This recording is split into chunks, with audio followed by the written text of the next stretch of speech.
Good morning दोस्तों। Welcome to our YouTube channel exam rehearsal पर आप लोग का स्वागत है।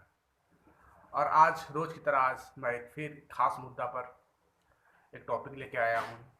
अमेरिका ईरान मित्रता, जिसे आप कह सकते हैं अमेरिकी ईरान मित्रता, मित्रता नहीं दुश्मनी, दोनों के बीच जो शीत युद्ध चल रही है उसी को लेकर मैं एक टॉपिक लेके आया हूँ। इसी बीच ईरान हाल ही के दिनों में नूर नाम का एक सैटेलाइट लॉन्च किया है, सैटेलाइट उपग्रह लॉन्च किया है, जिसके कारण अमेरिका और ईरान के बीच थोड़ा सा गहमा गहमी बढ़ गया है। इसी मुद्दे पर आज हम टोटल सेशन को डिस्कस करेंगे। तो आपसे हमारा नम्र निवेदन है कि आप सर्वप्रथम आपका एक कर्तव्य बनता है कि आप मेरे चैनल को लाइक, सब्सक्राइब और शेयर कर दें। चलिए आते हैं मुद्दा पर। ईरान एक ऐसा देश, ईरान एक मुस्लिम देश, आज तक IOM यानी कि इंटरनेशनल ऑर्गेनाइजेशन ऑफ मुस्लिम, इनमें टोटल 50 देश है। इन 50 देशों ने आज तक जो कुछ ना किया वो आज ईरान करके दिखा दिया है। IOM में जितने 50 मुस्लिम देश हैं उनमें से ऐसा काम आज तक किसी ने नहीं किया, पर वो काम ईरान ने करके दिखा दिया। यानी कि ईरान ने अपना सैटेलाइट लॉन्च कर दिया।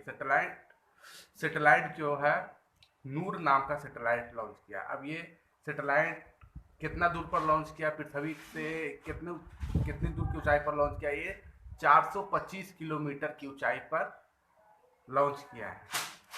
आखिर ये सैटेलाइट का काम क्या है? ये सैटेलाइट जो लॉन्च किया है नूर नाम का, इसका क्या मकसद है, क्या कार्य है?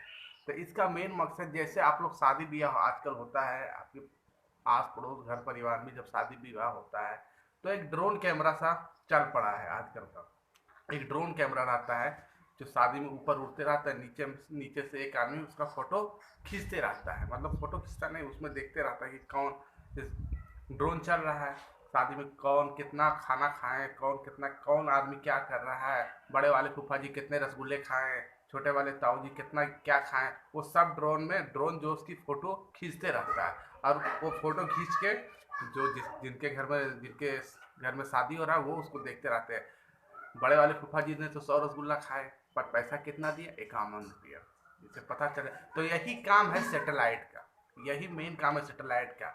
सैटेलाइट जो है, ड्रोन का काम है कि छोटे छोटे प्लेटों को देखना शादी ब्याह पर, ये जो सैटेलाइट जो लॉन्च किया है सैटेलाइट का काम है छोटे छोटे प्लेटों को नहीं देखना, बड़े बड़े प्लेटों को देखना। बड़े बड़े प्लेटों का कहने का मतलब है कि अपने आसपास के देश में क्या गतिविधि हो रही है उसको अपने कैमरे में कैद करना, और जिस देश का सैटेलाइट है उस देश को पास इंफॉर्मेशन को सेंड करना।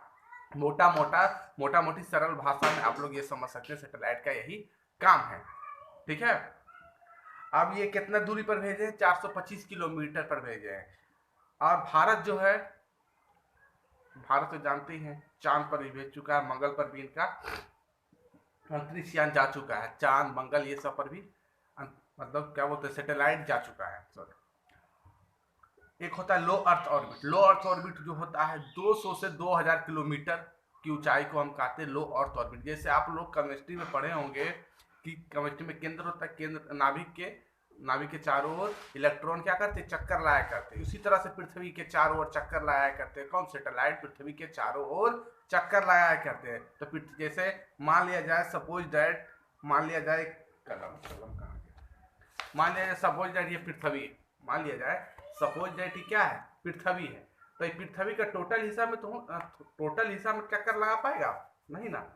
चक्कर कैसे लगाता है? ऐसे गया, मतलब एक खास हिस्सा में चक्कर लगाता है सैटेलाइट। मतलब एक खास ही हिस्सा को देख पाता है सैटेलाइट, पृथ्वी के एक खास हिस्सा को देख पाता है। ठीक है, यहाँ तक आशा करते हैं कि आपको समझ में आ रहा होगा। तो वही सैटेलाइट को लॉन्च कौन कर दिया है? ईरान ने इस सैटेलाइट को लॉन्च किया है। ठीक है। अब भैया ईरान ने इस सैटेलाइट को लॉन्च किया है तो इसमें अमेरिका को जेलस फील क्यों हो रहा है? अमेरिका क्यों जल रहा है? अमेरिका को जेलस फील क्यों हो रहा है? तो हम बताते हैं, ये सब चीज से भी हम पर्दा उठाते हैं।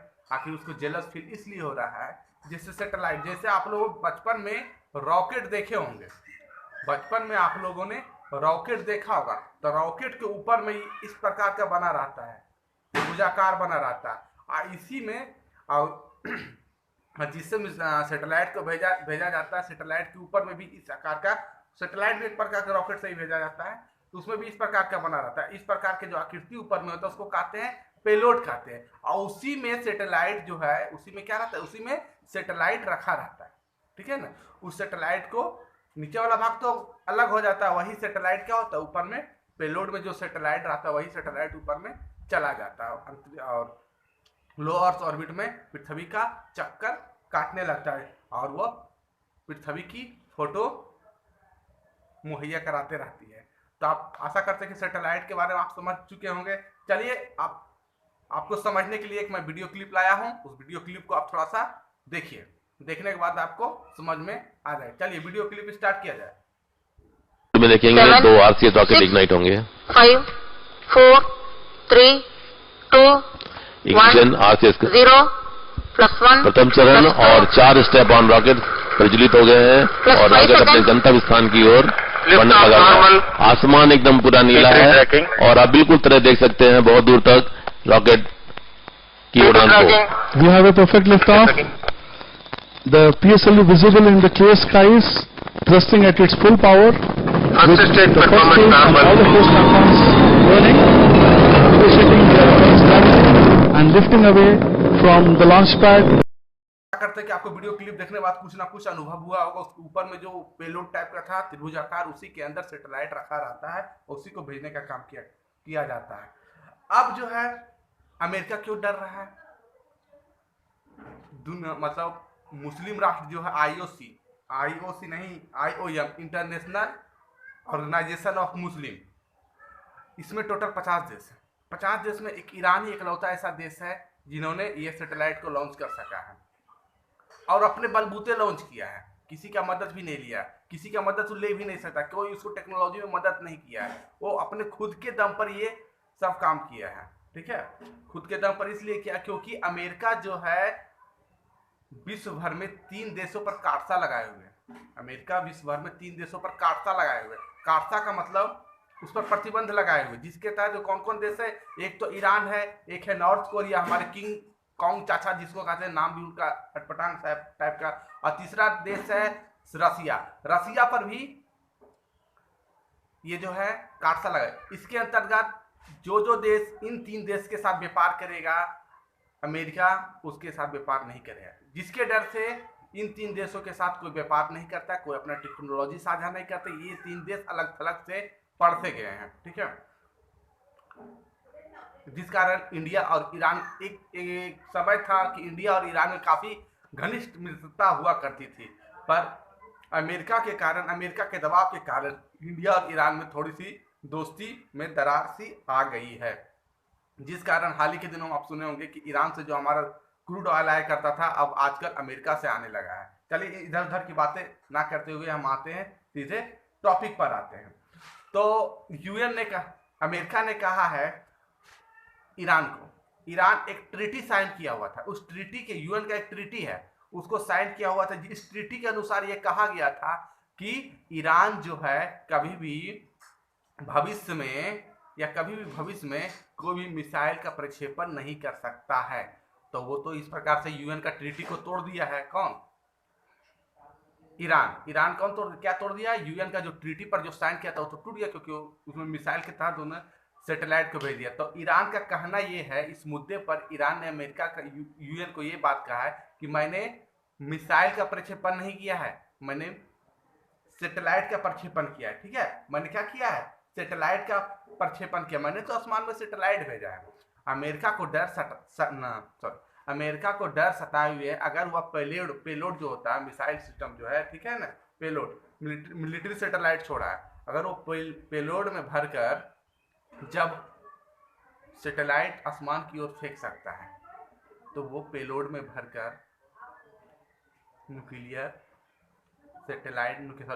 मिसाइल को भी अमेरिका के ऊपर छोड़ सकता है। अमेरिका को क्या डर सताए हुए? जब वह 406, जैसे मान लिया जैसे कोई गेंद है, जब आप कोई गेंद को आसमान में फेंक सकते हैं, आसमान में आप 100 मीटर की ऊंचाई तक फेंक सकते हैं, तो उस गेंद को आप सामने की तरफ नहीं फेंक सकते हैं, सामने की तरफ आप नहीं फेंक सकते, पूरा पश्चिम उत्तर दक्षिण नहीं फेंक सकते हैं, आराम से फेंक, जब आप ऊपर फेंक सकते हैं, जब आपके अंदर ऊपर फेंकने की काबिलियत है तो आप पूरा पश्चिम उत्तर दक्षिण कोई भी दिशा रहे, चारों दिशा में आप उसको फेंक सकते हैं। तो वही अमेरिका को डर सताए हुए जब ये 425 किलोमीटर ऊपर की ओर सैटेलाइट को भेज सकता है, तो वह मेरे ऊपर भी न्यूक्लियर बम को मिसाइल के तहत मार सकता है। ठीक है ना, ये अमेरिका को डर सताए हुए है, इस कारण अमेरिका थोड़ा सा गुस्से में और ईरान के ऊपर और प्रतिबंध लगाने वाला है। कौन सा मिलिट्री सैटेलाइट को लॉन्च किया है ईरान ने? तो ईरान ने मिलिट्री सैटेलाइट जिसका नाम क्या है? जिसका नाम है नूर। याद रखिएगा, ये आपके एसएससी रेलवे ये सब में करंट अफेयर में एक क्वेश्चन आ सकता है। ठीक है, अब आते हैं बात, ये जो सैटेलाइट जो भेजने की क्षमता है, टोटल विश्व भर में 11 संगठन ही भेज सकते हैं। 11 देश ही ऐसा देश है जिसके पास हुनर है कि वह सैटेलाइट को भेज सकता है, जिसके पास हुनर है कि वो सैटेलाइट को भेज सकता है। उनमें से एक हमारा भारत है। अब प्राउड करने की बात है कि 11 देश में एक हम भी है जो सैटेलाइट को आसमान की गहराई तक भेज सकते हैं। बाकी हमारा बगल में जो बेटा है पाकिस्तान, उसकी तो बात ही अलग है। अरे छोड़ो उसको तो बात, चलो आते हैं 11 देश में एक भारत को भी इंक्लूड किया जाता है कि जो सैटेलाइट को आसमान तक भेज सकता है। ठीक है, तो आशा करते हैं कि आपको जानकारियां समझ में आ रही होगी। ठीक है, अब चलते हैं आगे की ओर, थोड़ा सा चलते हैं। ठीक है, आगे की ओर चलते हैं। देखिए, कुछ समय पहले न्यूज में आया था ईरान और अमेरिका में जो लड़ाई, किस कारण इतना लड़ाई चल रही है, क्योंकि कुछ दिन पहले अमेरिका का नहीं, ईरान का जो एक कमांडर था सुलेमानी, कासिम सुलेमानी, उसको इराक में ड्रोन बम की सहायता से क्या कर दिया गया था? ड्रोन बम के तहत उसको मार दिया गया था।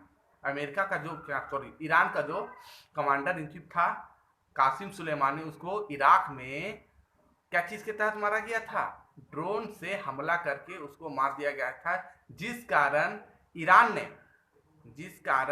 ईरान ने बदले की आग में अमेरिकी ठिकानों पर मिसाइल दागी थी।